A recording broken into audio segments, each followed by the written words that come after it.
আসসালামু আলাইকুম রহমতুল্লাহি ওয়া বারাকাতুহু। দাদা গেল নানা গেল এলো না কেউ পিহিরে, সবারে যাইতে হবে গো।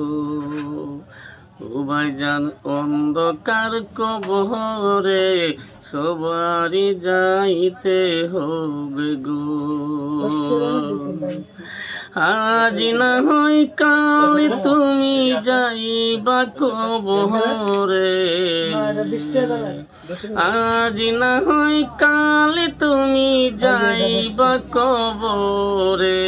যাবার সময় দেখবে তুমি গো, তোমার ছবি থাকবে পরে। যাবার বেলায় দেখবে গো, ঘর করিলা বাড়ি করলা চলো গাড়ি করে। কোন দিনই জানি আর জাহিল গো, তোমার নিবে কোলে যাটা চিরে।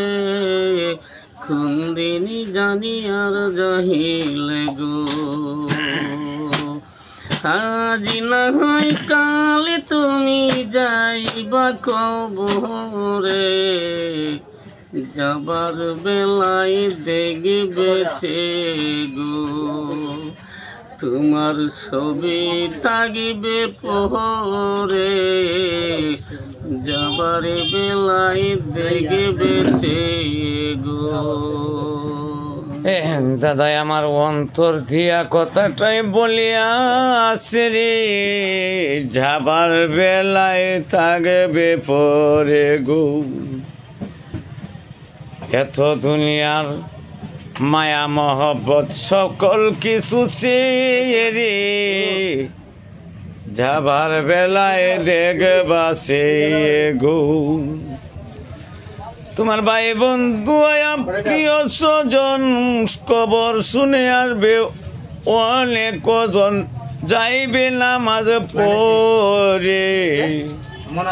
এই জীবনে আর কেউ কবর নিবে না তোরে রে ভাইজান।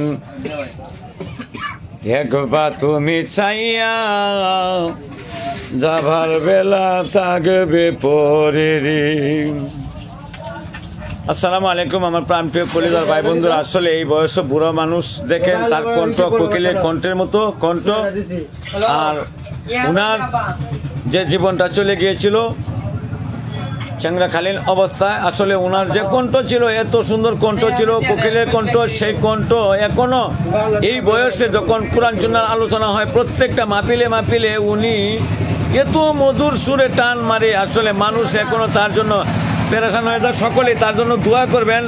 অবশ্যই যদি গজলটা শুনে ভালো লাগে ইনশাল্লাহ আপনারা তাকে সাপোর্ট করবেন। আমার এই ভাইটার জন্য পিয়ামানিলা বলে সকলে একটু দোয়া করবেন, আমিন। আরো দূরে এরাও করতেছে।